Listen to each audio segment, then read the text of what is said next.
we're going to talk about interfaces. I have created a new package here. I called it interfaces intro. I'll right click on this to create a new class. I'm just going to say new class. Let me call it interface part 1. Let's call it interface part 1. Basically, guys, we said we talked about packages. I spoke about them. So using the keyword interface, you can actually specify what a class must do, but not how it does it. In other words, you can fully abstract a class. Interfaces are basically similar to classes in their syntax, but they lack what we call instance variables. They do not have instance variables, and also their methods do not have any bodies. That is, you can define an interface that don't make assumptions about how they are implemented, and any number of classes can actually implement this interface. Also, it's important to know right from the beginning that you can define, you can have one class that can implement any number of instances by creating the complete set of methods that are actually defined by the instances. So each class is actually free to determine the details of its own implementation. So the interface keyword basically allows full utilization of the one interface, and one interface multiple methods aspect of polymorphism, and they actually disconnect the definition of a method or set of methods from the inheritance hierarchy. This makes it actually possible for classes that are unrelated in terms of class hierarchy to implement the same interface. So in programming, it is better done. It is better done than said. So implementing interfaces, for us to be able to actually implement interfaces, we can have a class implementing or we can have many classes implementing the same interface. But even before we go to that part, I want us to look at let's have an example that can actually, so we use the keyword interface. We're just going to put this thing up here.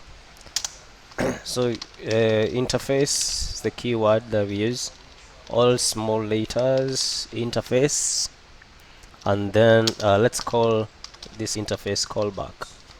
So our interface, we call it callback. Remember, we said for the interface, the implementation is just like a class, but it does not have methods. It does not have, its methods do not have bodies, and it does not have instance variables. So here we can declare a method, for example, void callback with small letters, and this method is going to have, let's give it parameters. Let's give it parameters. Let's give it int parameter, int param for parameter, int param for parameter. So we don't really need this body because it is an abstract method, so we don't need to implement that body. Now you can see right now we have created an interface that has the callback method that takes in one variable. Now we can a class can implement from this particular interface. Let me just show you. So if we come here and say class, and then we say the class is client, so a class is able to implement an interface using the word implements. So we say class client implements callback,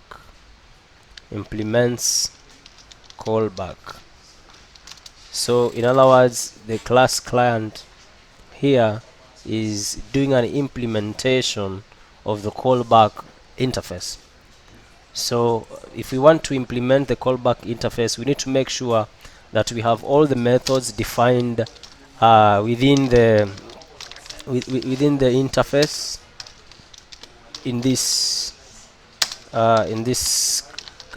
class.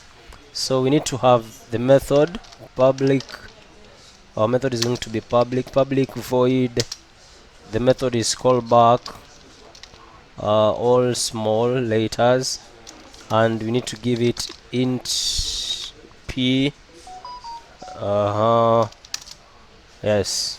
So now if you see this method now here, this method is actually an implementation of this method here. As you can see, the name is the same, callback. And let's have this method simply printing a message. So system.out.println, let it print callback called with, then we print p. So it's going to be plus p. Alright, it's going to be plus p.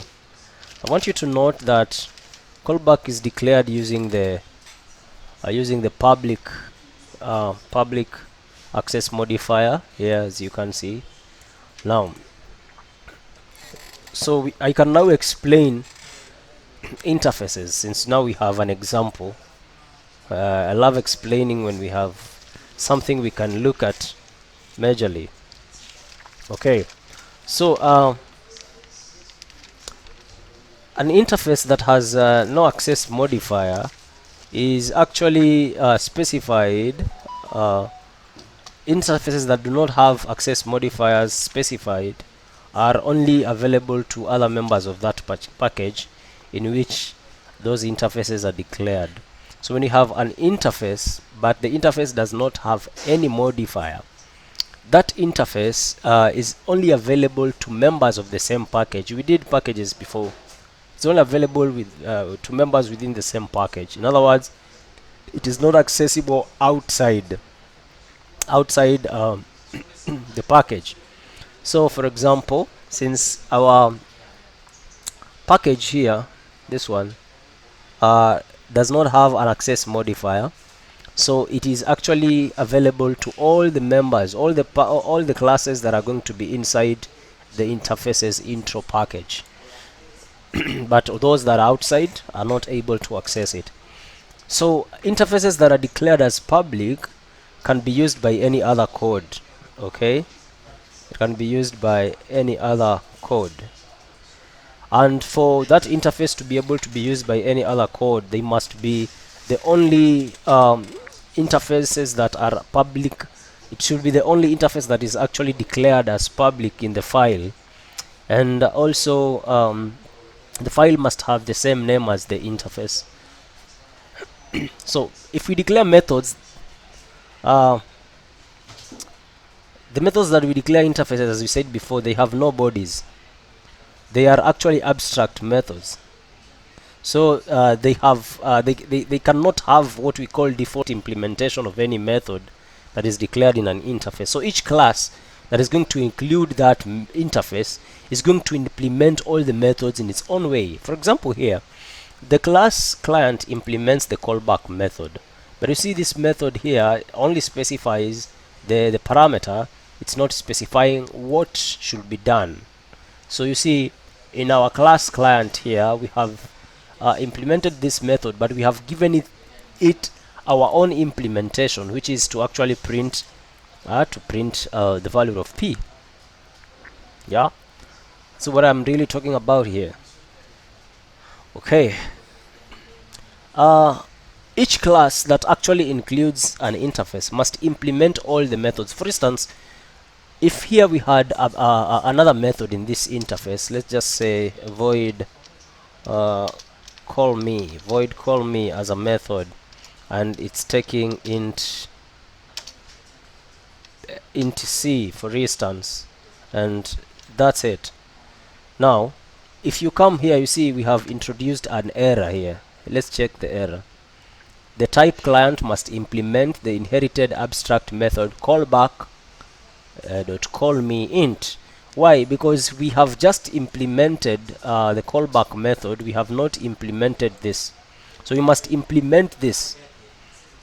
That's what I mean, that the class that implements an interface must implement all the methods.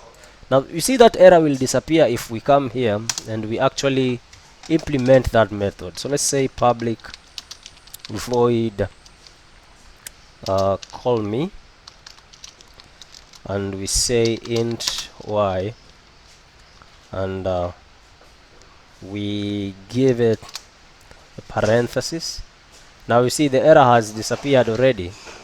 The error has disappeared already. So if the interface has 5 methods, it is you're supposed to make sure that any class that is implementing that interface implements all the 5 methods in that particular interface. It is of essence to also note that variables that are declared within an interface declaration are actually implicitly final and static.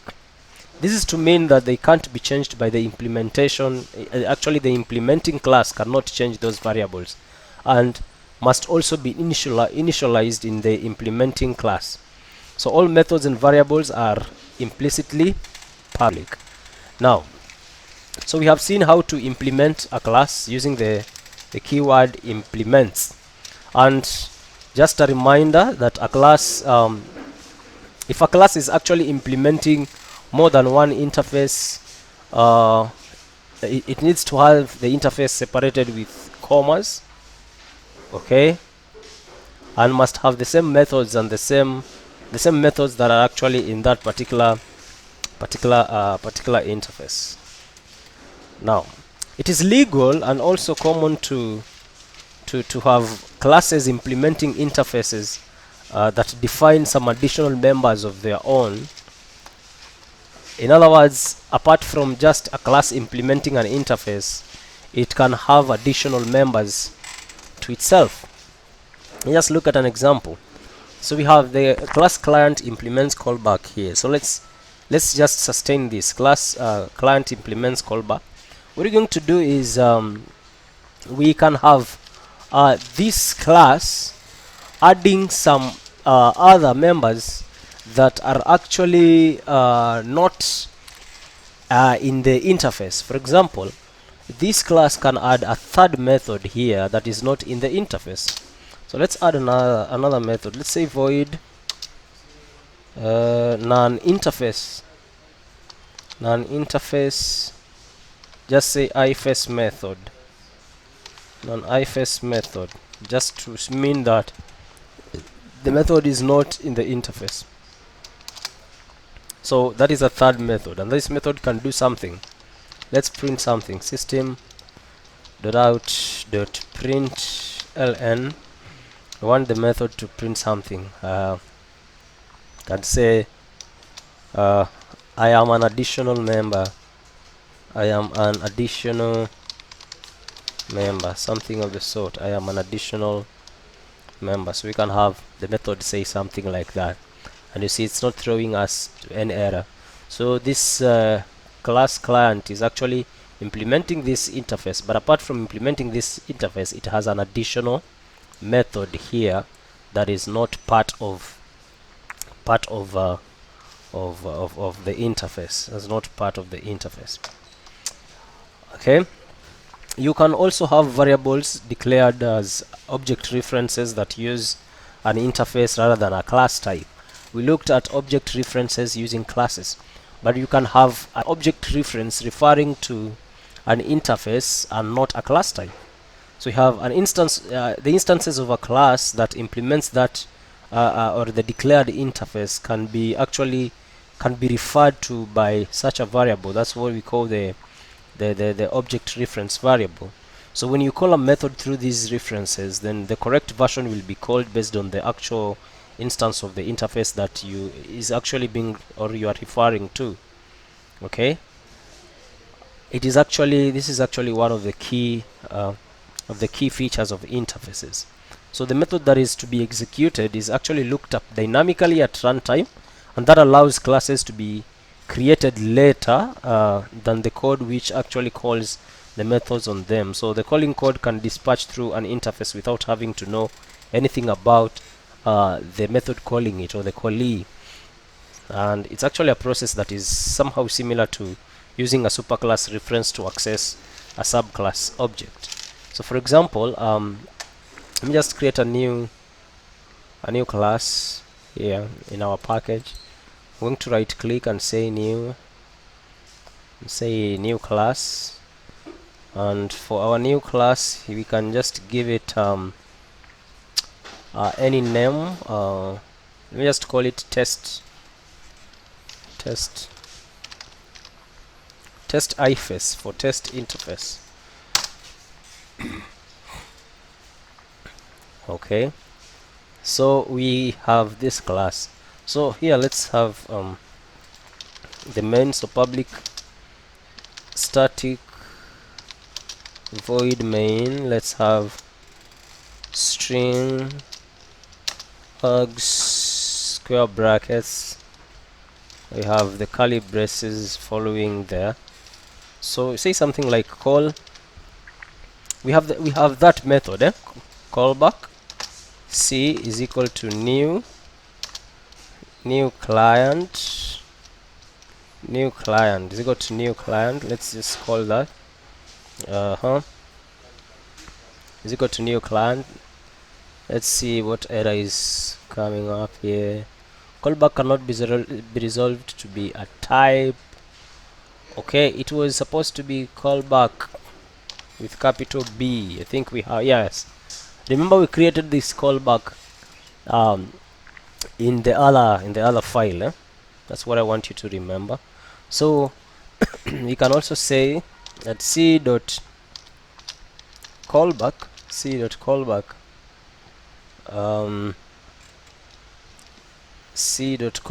and we supply it 42. So if you look at this here, we have created a reference variable. Variable that is actually referencing the interface. Let me just open this.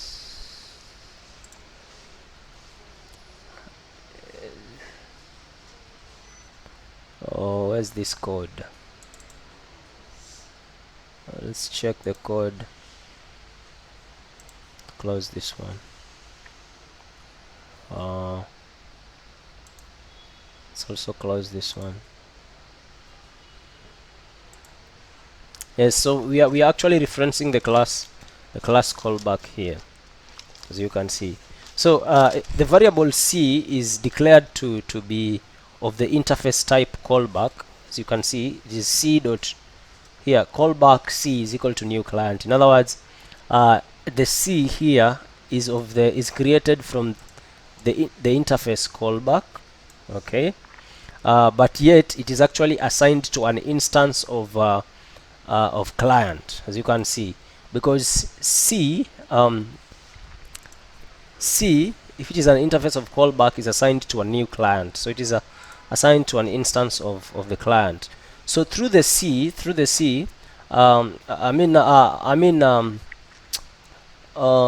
c can access the callback method, it cannot access any other members of the client class c, as it is assigned to this. So it can access this method, it can access the callback method, but any other member of any of the client class cannot be accessed, since an interface a reference variable has no knowledge, or rather it has only the knowledge of the methods that are declared by its interface declaration. So c could not be used to access the non iFace method, since it is actually defined by client but not the callback.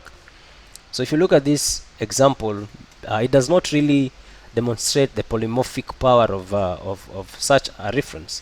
So let's create a second implementation of a callback. Maybe this is gonna make more sense. So let's just come out here. I'm going to say class another client. This is implements callback. It is also implementing callback. implements callback. Now okay, so we have to implement all the methods that are actually in the callback interface. So we need to say public void callback. That was the first method, public void callback, and this was taking an integer variable. It was taking an integer variable. It was taking an integer variable, right? And it must have a body. Okay, that is the first method. Then it needs to implement the other method, was call me. So again, public void call me is also taking an integer variable, so int y. Yes. So you can just print something here, system dot out dot print ln, and we can say another version of callback,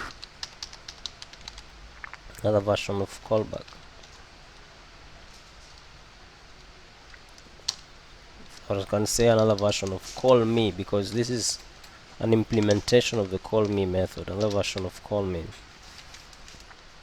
So having this, I want you to we have implemented this. I want you to try, let's try something here in our main class. Let's say callback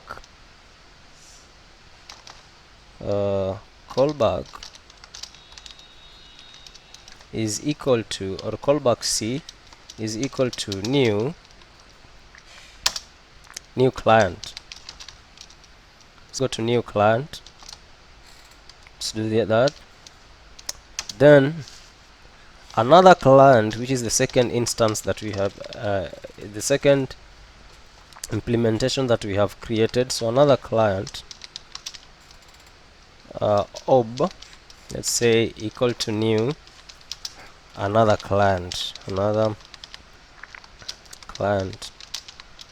equal to new another client. Then let's also supply the value here. Say c.callback. We are calling the callback method, and we give it 42 again. Give it 42. Then we say c is equal to ob. I want you to see. So we are actually referring to another. The C now is actually referring to another client object. We are referring to ob that was created from another client, so which is another implementation. So C is equal to ob, and then we can say C dot callback, and we supply it with 42 also. Supply it with 42 also. Now the version of the callback C that is called is actually determined by the type of object that C refers to at runtime. So you can see. Okay. Now, when you have a class that is including an interface but does not actually implement that interface fully, then we must declare that class as an abstract. The one that does, if you don't want the class to implement that interface fully, you have to declare that class as an abstract. So the class should not implement, I will not be able to implement all the methods that are in the interface. So any class that is actually going to inherit from it actually inherits an incomplete any class that inherits a class that is partially implements an interface must implement the methods, must have the methods in them declared as abstract as well. So you can have an interface inside another interface. You can declare an interface of a member of a class in another interface. We call it member interface, or what we call it nested interface. Okay, so you can actually have it declared as public, private, or even protected, which is actually a different from a top level interface, which must either be declared as public or use the default access level. So nested interfaces that are used outside of its enclosing scope must actually be qualified by the name of the class or interface of which it is actually a member. So you will allow me to demonstrate all this now using an example. So you can have a quite long example. Bear with me. So I want to demonstrate nested interface. Just give you an example of a nested interface. Allow me create a new class. When I come here, right click, say new. I say new class. Let me just call it what? Nested. Let's call it nested. So here we are. So I'm going to have the class A.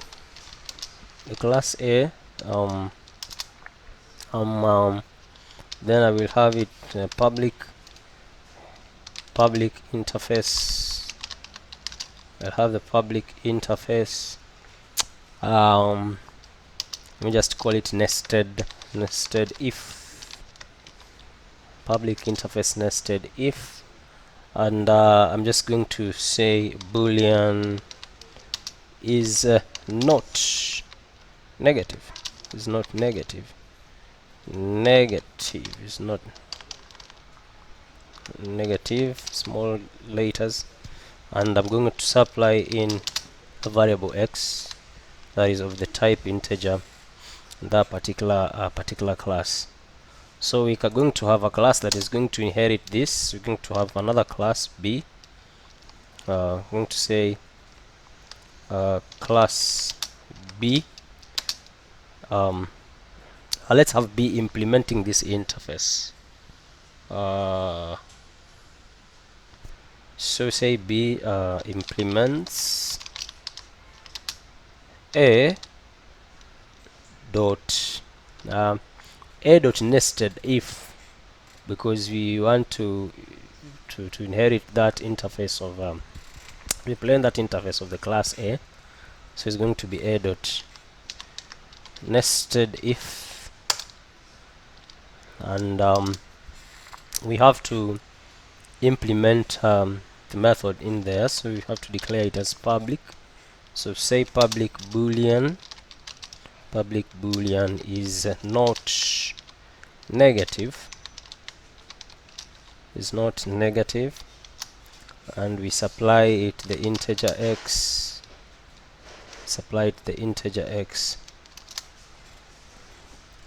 Okay, so if you check this error here, shows you this method must return a result of type boolean, implements interface, it's nested negative there. So we have to return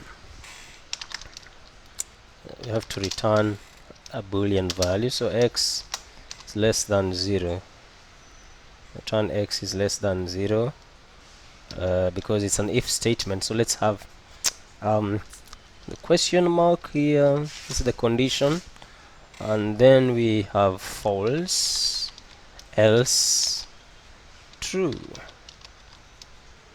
So it should actually check if x is less than 0. Is x less than 0? Return false if x is less than 0. Otherwise return true. Yeah. So we can now come and into our main here. So let's have the main method, public static void main. We have string args, we have square brackets, then we have the curly braces following there, and you just want to use a nested interface reference. So you can just say A dot nested if I'll give the variable NIF and say is equal to new b. Yeah, is equal to new b. Okay, then let me have an if statement. I'm going to say if NIF dot is not negative and I give it the value of 10, we need to print something there. Let's say something like system.out.println. Let's print the message 10 is not negative. 10 is not negative.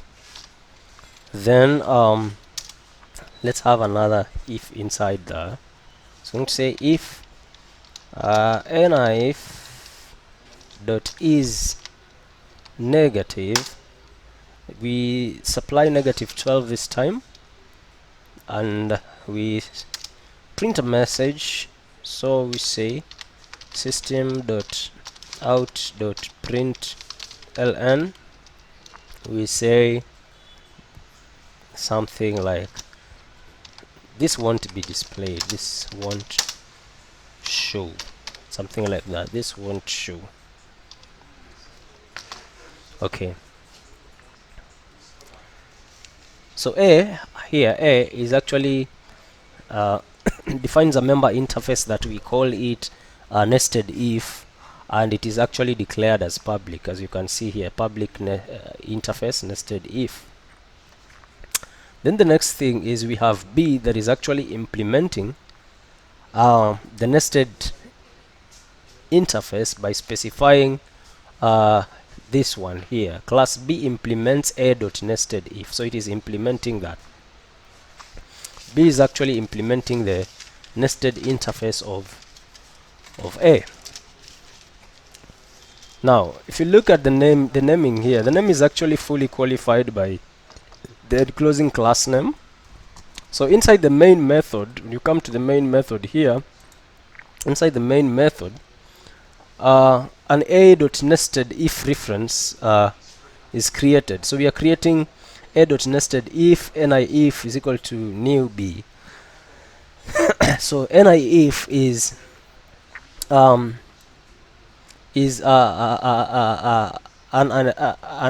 A.nested if reference. We create it here, and then we are actually assigning it a reference to a B object. So say is equal to new B. Now, because B is actually implementing A, this is legal. It is allowed. That's why you don't see any error, because B is implementing is implementing A.nested if. You can also declare an interface that contains variables that are initialized to the desired values, and actually use the interfaces to import some shared constants into multiple constants. So when we have a class that is implementing that interface, all the variables that are declared will be in a scope as constants. So if we have an interface that has no methods, then a class implementing it doesn't actually implement anything. It is as if it is importing the constant fields into the class, into actually the class namespace as the final variables. So this is the last thing that we are going to look at. We are going to look at interfaces that have variables. Interfaces that will have variables. Okay, so let me create another class. I'm going to my package and say new, and I say new class. Let me just call it how will I call this? Okay, let me just call it variables int. So let's have an example here how can we implement variables? The variables that are going to be implemented in interfaces, when that interface is implemented, they actually act as constants. So first of all, we are going to import random. We're going to import random here. So to import a package, you need to say, use the word import, then random is in the java.util package, so that's say .random. Yes. You don't need this star. Let me take this off.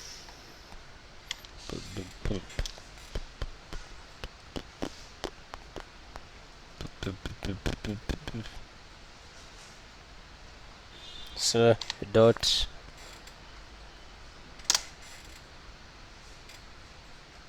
no, this is not this enough here. Let's just say Java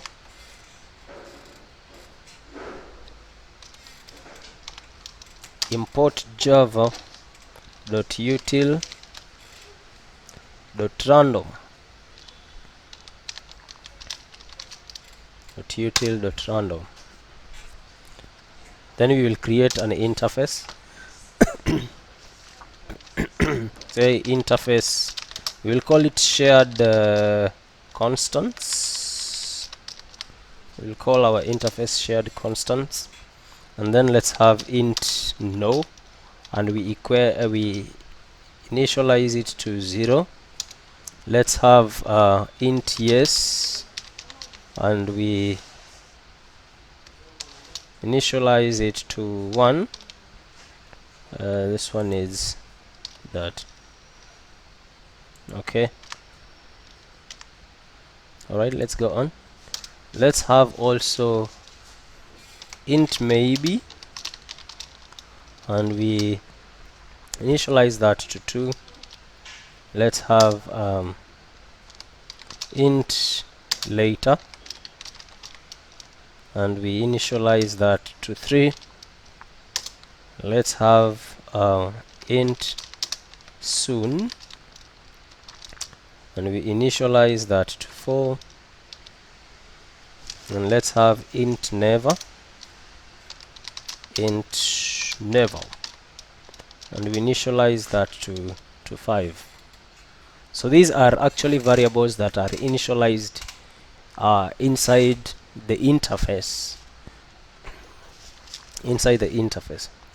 So we can create a class that is going to implement that interface. So we say class, let me call the class question. Class question implements shared contents. Implements shared constants. Our class is implementing shared constants. So here we need to create a new method. Random rand is equal to new random, then let's have int ask as a method. What are these errors for? Random cannot be resolved to a type. Syntax error and spell constructs. We've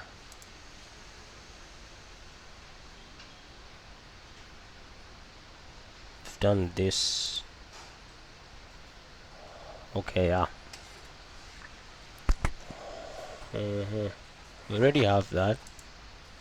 Just want to see what's the issue. Syntax error and token. Just see the issue. Misspelled contracts. Okay, which one? Okay, I'm going to figure out. Let's do this.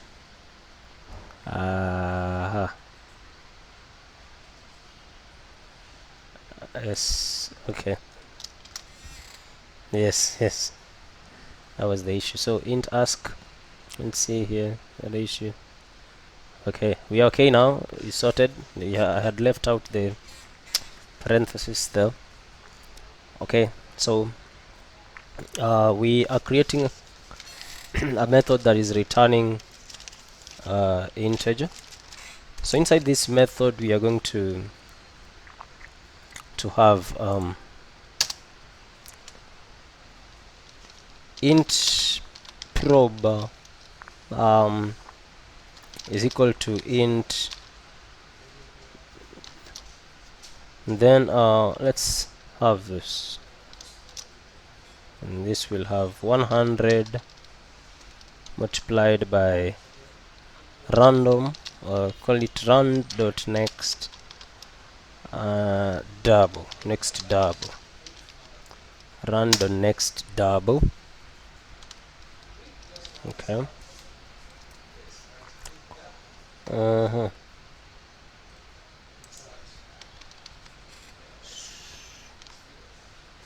Okay, let's see what's the issue here.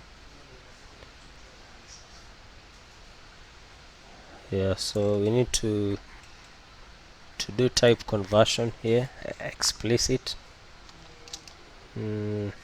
Say just have this parenthesis here, and inside let's say int, so that we have that converted into an integer. So because what we are getting here are doubles, so we need to convert them to integers. That's why we are doing this explicit conversion. I covered this in previous lessons, explicit type conversion.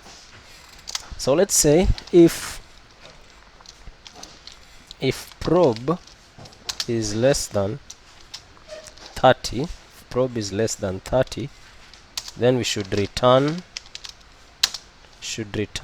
no. Should return no. Again, else if, let's check if it is actually less than 60, prob less than 60, we should return yes. Should return yes. Okay, again, else if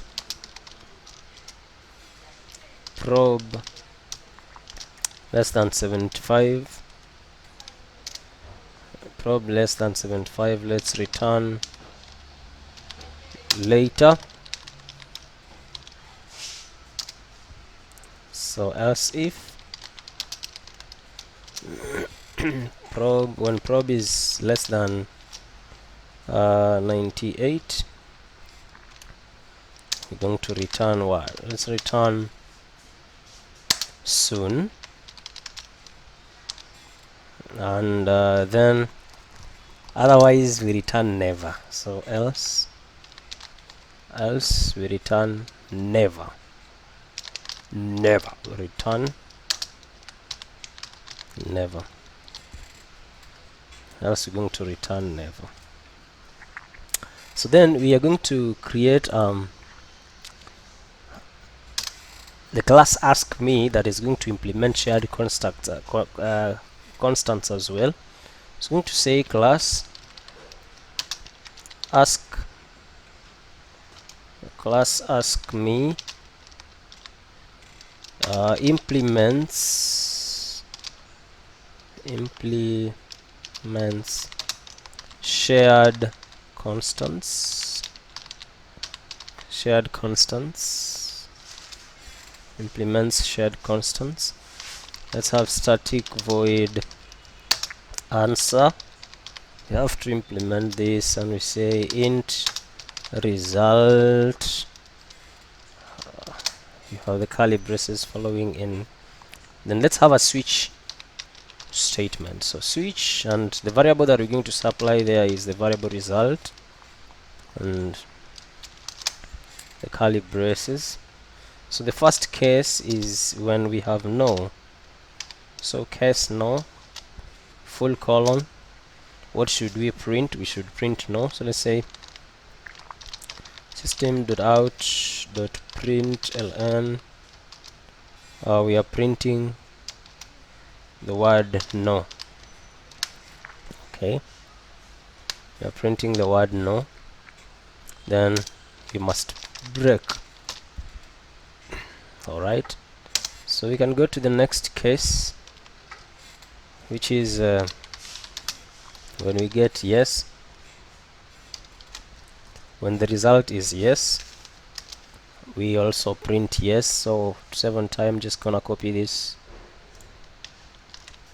and I'm gonna paste it down here, and then I'll change this no to yes. I'll change that no to yes. Then let's have our break statement there. So the other case is actually when we have maybe. The other case is when we have maybe. We're also going to print maybe. So I'm just gonna copy, I'm gonna paste that, then say in here maybe. Then again we need to have our break statement. So we have the other case, which is later. The other case, which is later, we also need to print later.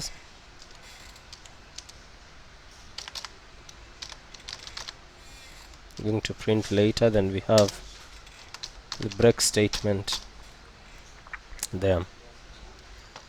We have the case soon. We have the case soon. We again wanna print soon, and then we have the break statement. We have the break statement below that. Then we have the last case is never.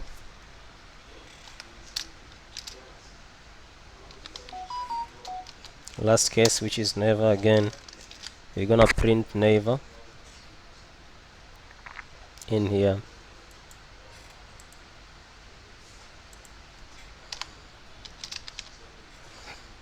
And then print never, we have a break.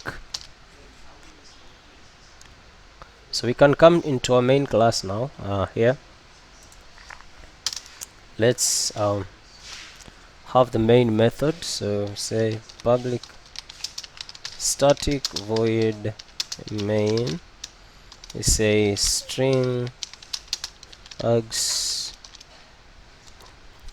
and we have our curly braces there. So we are going to say question. We're going to create object A, or rather Q. Question Q is equal to new question. Is equal to new question. And again, let's call answer. So here we say q dot ask.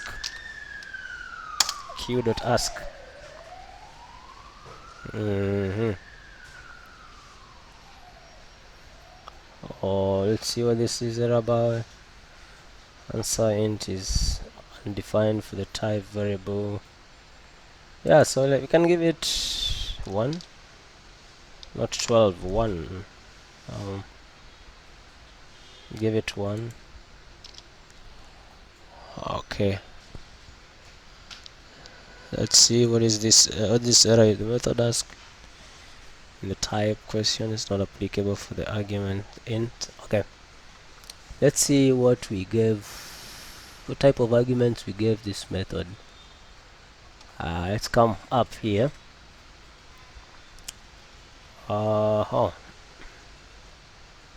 Class question int ask.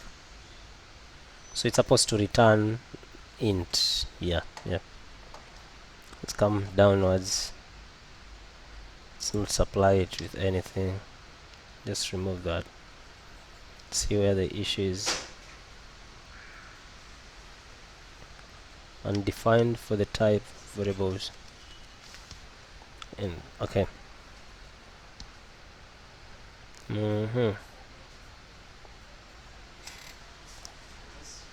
So what I want you to look at here as we continue this is that we have used one of the Java's standard classes, which is random, that is actually providing us with pseudo-random numbers, and it contains several methods that allow you to obtain random numbers in the form needed by our program. So we also have used the method next double, which is actually returning random numbers in the range of 0.0 to 1.0 in our program. Then we have question.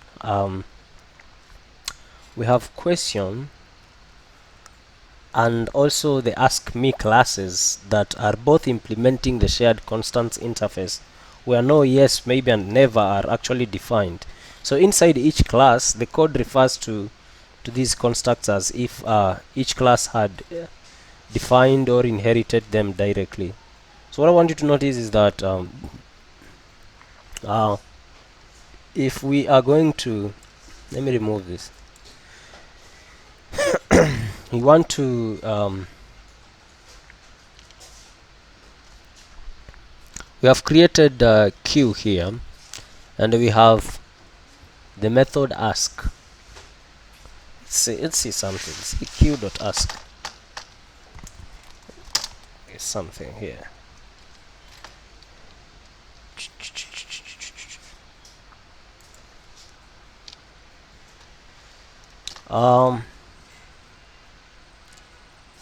Now let's run this. If we run this, I want you to, right now we're not printing anything. Let's print this. System.out.print ln. So what you want to print is this.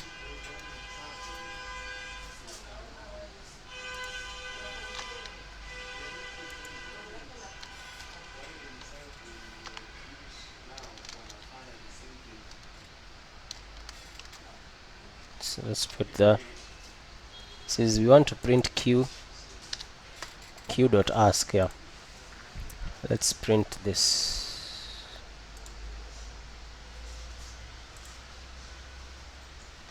It's printing 4. Now let's run it again. 0. Let's run it again. 0, right? If you run it again, 4. If you run it again, 0. Run it again, 0. So each time we run it, it's printing a different value each time we actually run the program. So let's stop there for the interfaces. But again, it's important to understand that you can extend an interface. Actually, we can have one interface inheriting from another interface using the keyword extends, just like we are inheriting in a class. So a class that is actually implementing an interface that is inheriting from another interface must provide the implementation for all the methods defined within the interface inheritance chain. In other words, if interface B inherits interface A, then a class implementing interface B must actually include all the methods in A and all the methods in B. So we're going to stop there for today. You're going to meet in the other part where